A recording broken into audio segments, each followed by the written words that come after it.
Thanks for getting on to the Wednesday edition of Vogan's European Outlook. This is the year-to-date temperatures across the European continent, and despite the fact that we've had a cold opening 2 weeks through the month of December for many parts of Northern Europe, including the British Isles and Ireland, we remain on a warmer than normal note. It has been incredibly warm up until really the end of November across the continent for the year so far. But this is in stark contrast, actually, to the first 2 weeks of December. This is how it's looking in terms of the 2 meter temperature anomaly. You can see here the core of coldest air compared to normal across the southwestern half of the British Isles. Of course, we've seen at the beginning of the month slightly milder than normal conditions across the north of Scotland, but that, of course, has now turned around. Question is, where do we go during the second 2 weeks of December? That is going to be the golden question. Arctic oscillation, real quick, in the tank, continues to remain in the tank. It looks as if it takes a secondary dip, actually, before it tries to head towards neutral territory. The North Atlantic oscillation actually heading closer to the neutral line now. And what we've got actually is we do have changes taking place now. If we happen to look at this is the temperature anomaly according to the GFS data for today, the anomaly, and you can see here warmer than normal across the midwestern half of the United States, slightly below normal across the east coast. Western half of much of western North America is below normal. Now the core of cold, of course, across the UK, across much of northern Europe, as well as a large swathe of Asia, the north of Asia, seeing some significant areas of colder than normal conditions here. Focus of warmest away from North Africa, it's up towards the north of North America. But we do have changes taking place here. And this is going to have impact on the UK pattern as we move into next week. And we are actually going to start to see the changes taking place over the next few days.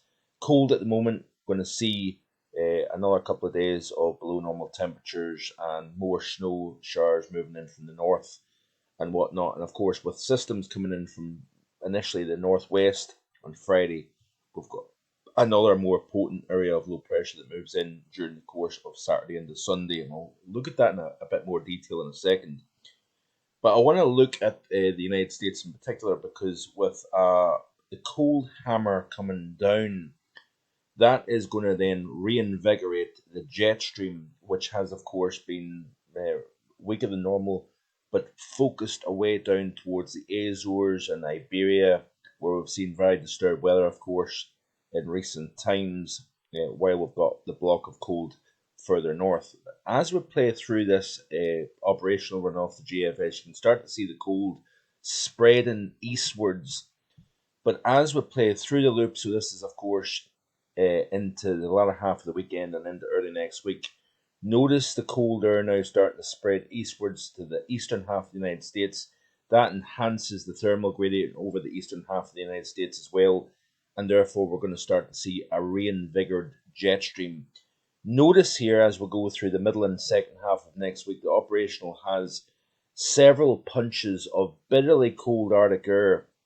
This one in particular towards the end of next week. That is one very potent area of cold air coming in straight from the Arctic.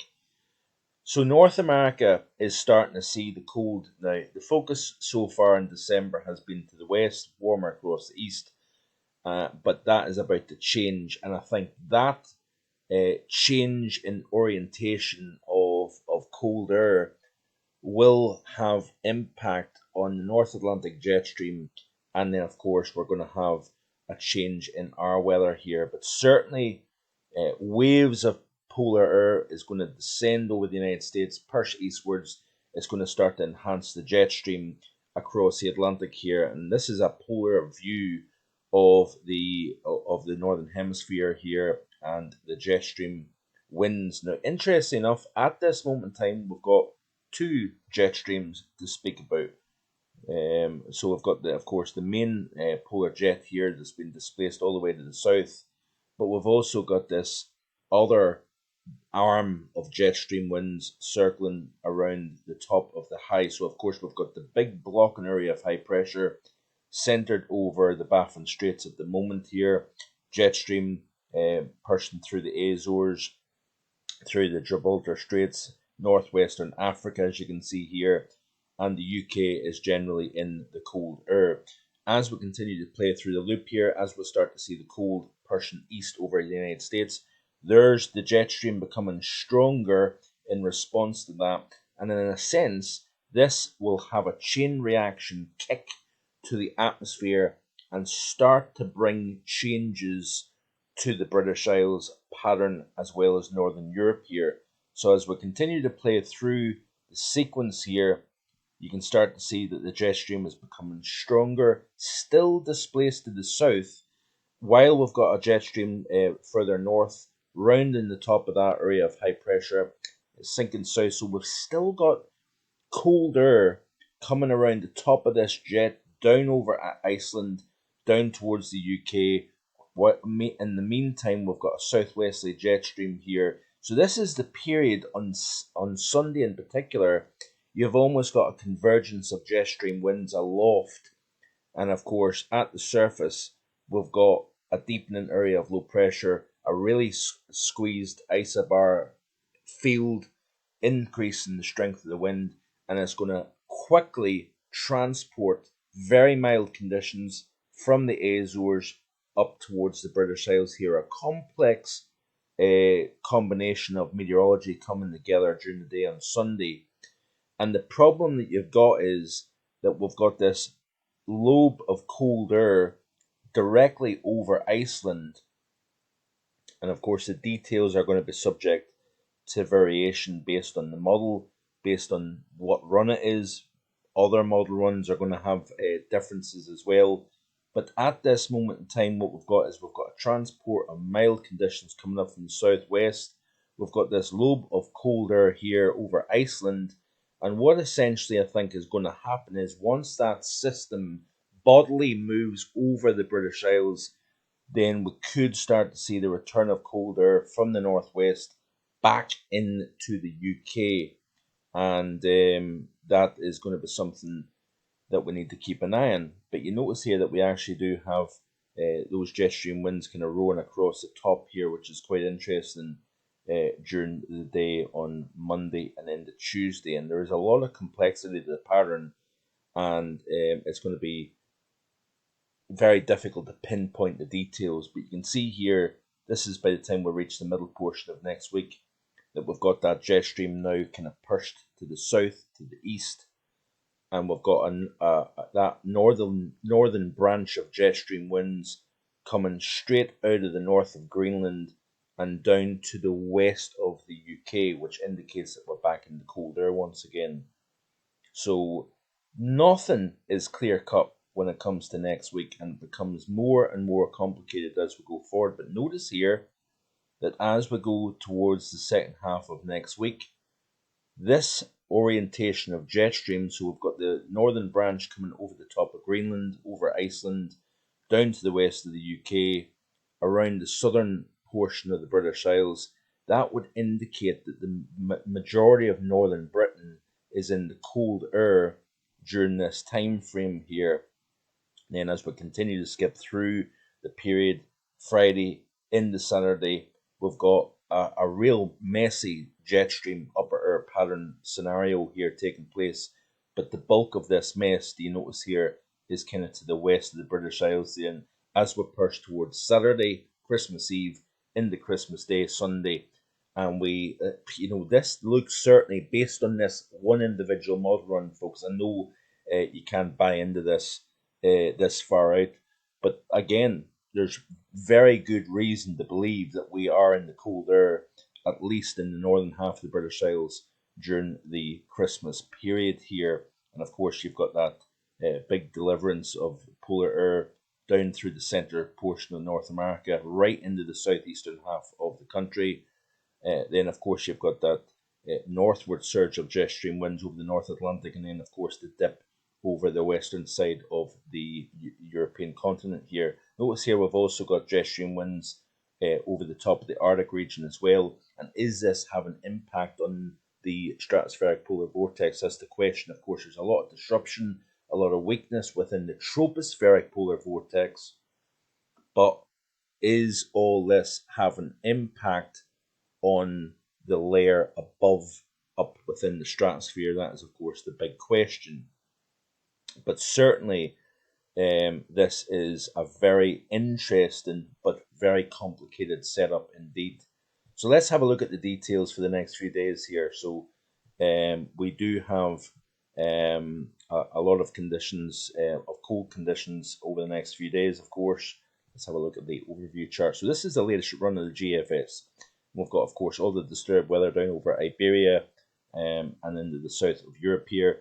More intrusions of disturbed conditions, disturbed weather coming in on that northerly feed of air. As we push towards Thursday and Friday, that moisture associated with low pressure near Iceland then brings rain at the coast, probably snow inland, and then that really kind of starts to set the scene. As we push towards the weekend, area of low pressure over the North Atlantic, you can see starting to gather. An arm of that system then kind of allows a new low to develop, and then it's really as that system bodily moves in, according to the GFS, you notice here that we've got the bulk of England and Wales sees probably high ground snow, rain to low levels, and then as the column starts to warm up, of course, you've got low level cold air, you've got warmth that kind of rides over the top of that.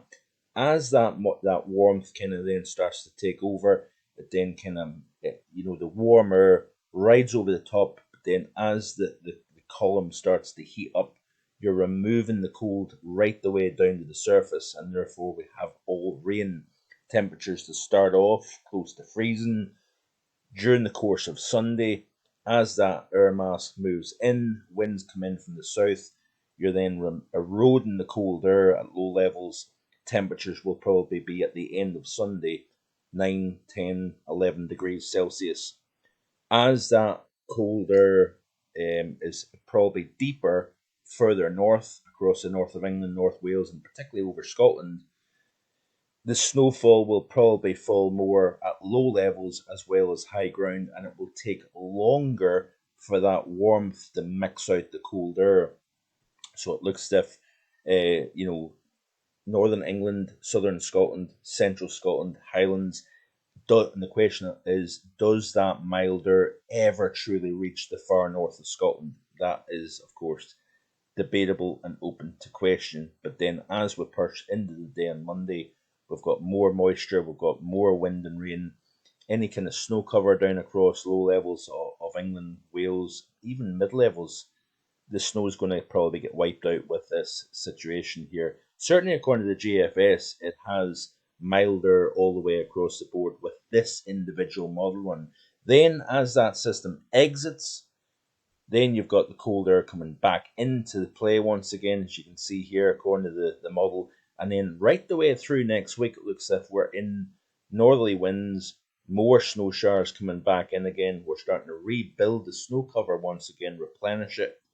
Notice here, Christmas Eve, we're in the cold air, and northerly winds are in control during Christmas Day.